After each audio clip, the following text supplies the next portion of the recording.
السلام علیکم زما ډیرو ګرانو ښاغلو ګلالو کتونکو، کم تصویران چې ستاسو مخې ته اوړي راوړي دا نه امریکا ده، نه لندن دی، نه جاپان دی، نه فرانس دی، بلکې دا د خیبر پښتونخوا د صوابۍ سیمه ده او دا د کونډل ډیم تازه تصویران دي. د خیبر پښتونخوا حکومت د کونډل ډیم د پاره ډیره غټه سرمایه خرج کړې ده او یقینا د ډیر زیات تبودو نه وروستو ښاغلي قومي سپیکر اسد قیصر صاحب دې دپاره ډیرې هلې ځلې شروع کړې دي.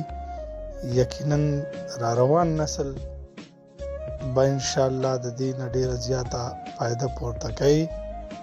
رپورټ قیصر خاکی، خیبر آواز، صوابی.